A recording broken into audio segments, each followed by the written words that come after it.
सत्यव्रत में प्रसिद्ध धनदेव की कथा। दूसरे सत्यानुव्रत में धनदेव प्रसिद्ध हुए हैं। ये धनदेव पूर्व विदय क्षेत्र के पुष्कलावती देश में पुंडरीकर्णी नगरी में रहते थे। जम्बूद्वीप में ठीक बीचों बीच विदय क्षेत्र है, जहाँ से सदैव मुनिराज मोक्ष जाते रहते हैं। वहाँ कभी धर्म का अभाव नहीं होता और न वहाँ कुमत का प्रचार है। ऐसे जम्बूद्वीप में दो विदय हैं, पूर्व विदय और पश्चिम विदय। पूर्व विदय में 8 नगरी नदी के इस ओर हैं और 8 नगरी नदी के उस ओर हैं।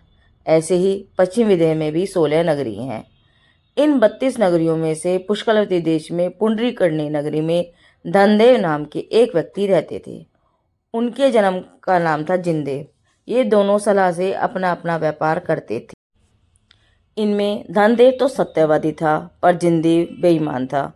एक दिन उन्होंने विदेश में व्यापार करने का ठहराव किया और दोनों में यह तय हो गया कि व्यापार में जो कुछ लाभ होगा उसका आधा आधा हिस्सा दोनों को मिलेगा। सो वे वहाँ व्यापार करने गए और कुछ ही दिनों में बहुत धन कमा लिया। जब बहुत धन का लाभ दिखा तो जिनदेव का चित्त चलायमान हो गया और वह धनदेव से कहने लगा, मैंने तो तुम्हें व्यापार में हिस्सेदार नहीं बनाया था। मैंने तो यह कह दिया था कि तुम्हारे श्रम के अनुसार तुम्हें धन दिया जाएगा।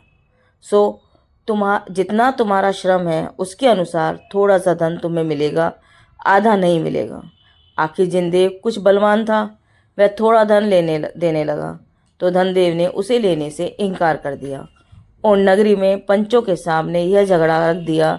वहाँ पंचों ने उस झगड़े को निपटाने का प्रयत्न तो किया, पर जिनदेव ने पंचों की बात नहीं मानी। आखिर धनदेव ने यह मामला राजा के पास भेजा। उसने विनती की, हम दोनों ने यह ठहराव किया था कि व्यापार में जो भी लाभ होगा उसे बराबर बराबर 2 हिस्सों में बांटा जाएगा, पर इस जिनदेव ने मेरा हिस्सा हड़पना चाहा है। यह मुझे उसमें भी थोड़ा सा ही धन देना चाहता है, सो मैं इसका फैसला चाहता हूँ। अब इस ठहराव में कोई लिखित प्रमाण तो न था, सो राजा को इसका निर्णय देने में बड़ी कठिनाई आई। राजा ने बहुत विचार किया कि कौन सा उपाय किया जाए जिससे सत्य विदित हो। अंततः राजा ने उत्तर दिया, देखो, तुम दोनों के हाथ पर जलते हुए आँख के अंगारे रखे जाएंगे। सत्य के प्रताप से जिसके हाथ न जलेंगे उसकी बात सच मानी जाएगी और धन उसे दिलवाया जाएगा।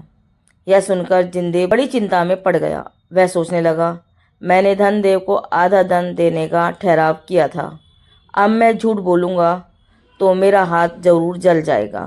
उस समय धनदेव के चेहरे पे एक बड़ी प्रसन्नता झलक रही थी। उसे विश्वास था कि मेरे हाथ पर अंगारे रखे जाएंगे तो हाथ नहीं जलेंगे, क्योंकि घटना यथार्थ है और मैं सत्य पर दृढ़ हूँ।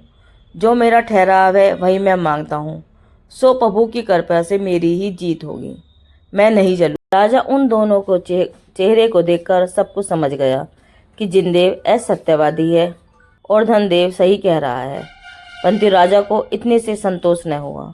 उसने जलते हुए अंगारे मंगवाए और दोनों के हाथ पर रख दिए। जिनदेव जो झूठा था उसे तो झट अग्नि को फेंक दिया, वह उसे न सह सका, पर धनदेव आनंद से उन अंगारों को सह रहा। उसका मन मलिन न हुआ। वह वरदान देकर राजा ने धनदेव के हाथ से अंगारे हटवा दिए और वहाँ सभी ने धनदेव की सत्यता की पूरी पूरी प्रशंसा की। राजा ने सारा धन धनदेव को दिलवाया, पर धनदेव अपना ही हिस्सा लेकर धर्म साधना में लग गया। सत्य की सदा जय होती है। इस प्रकार की परीक्षा में पास होने के बाद यह हाल सुनकर नगर के सब लोग आए। सभी ने बड़ा आश्चर्य किया और धनदेव की बड़ी प्रशंसा की। तभी से नगर के लोग धनदेव को एक महात्मा सरीखा मानने लगे। आजकल लोग सत्य पर शंका रखते हैं और सत्य से विचलित होते हैं, पर जो सत्य पर अडिग रहता है उसका पुण्य इतना बढ़ता है कि उसके प्रताप से सब प्रभाव और सुविधाएं उसमें जागृत हो जाती हैं। जो लोग यह सोचते हैं कि धन का अर्जन और सर्व भोगों की प्राप्ति झूठ बोलने से ही होती है, उन्हें इस कथानक से शिक्षा लेनी चाहिए। उन्हें समझना चाहिए कि यदि ग्राहकों को या लोगों को यह पता चल जाए कि यह व्यापार में झूठ बोलता है तो उसका व्यापार नहीं चल सकता। जब लोगों को विश्वास हो जाता है कि उसका व्यापार सच्चा है, यह झूठ नहीं बोलता तभी लोग उसके पास पहुंचते हैं और उसका व्यापार चलता है। भारी बातें कितनी हो जाए पर अपने सत्य धर्म से कभी न डिगना चाहिए। दूसरे सत्यानुव्रत में प्रसिद्ध धनदेव की कथा पूरी हुई। चिड़वाणी माता की जय।